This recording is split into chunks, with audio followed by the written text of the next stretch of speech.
Iya, Bel. Apa yang berkenan di hati Tuhan? Oke, Bel, Papi jelasin ya. Jadi ada beberapa hal yang berkenan di hati Tuhan. Ada beberapa ya. Ini kita cari di Yohanes 15 ayat yang kelima.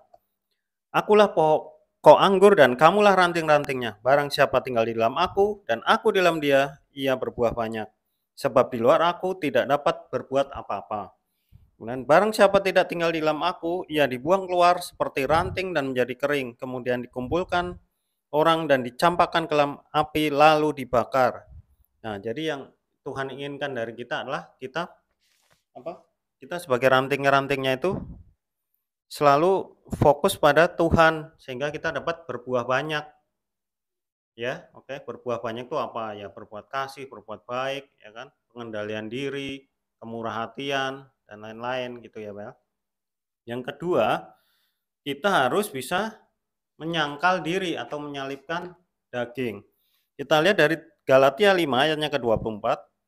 Barang siapa menjadi milik Yesus Kristus, ia telah menyalipkan daging dengan segala hawa nafsu dan keinginannya. Artinya ketika kita telah mengikut Kristus, kita pikirannya bukan duniawi aja, Bel, tapi yang bersifat rohani, yang menyenangkan hati Tuhan, dan mau menyalipkan diri, mau menyangkal diri, itu.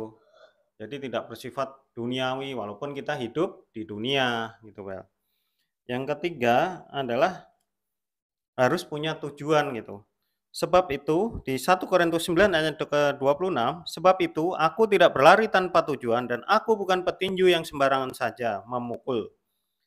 Ayat yang ke-27, tetapi aku melatih tubuhku dan menguasai seluruhnya supaya sesudah memberitakan Injil kepada orang lain, jangan aku sendiri ditolak. Nah, di sini dikatakan bahwa kita ini seperti pelari. Kalau pelari lomba ya harus fokus gitu ke garis finish atau petinju. Dia nggak bisa ninju sembarangan. Kita harus meninju apa yang sudah diaturannya, apa yang boleh dan apa yang tidak boleh dipukul. Demikian juga hidup kita gitu, Bel.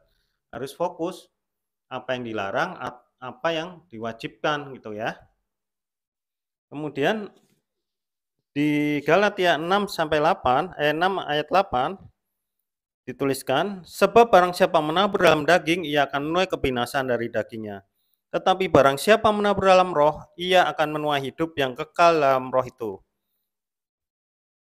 Jadi dikatakan di sini bahwa kita harus menabur dalam roh, menabur dalam daging adalah perbuatan-perbuatan kedagingan.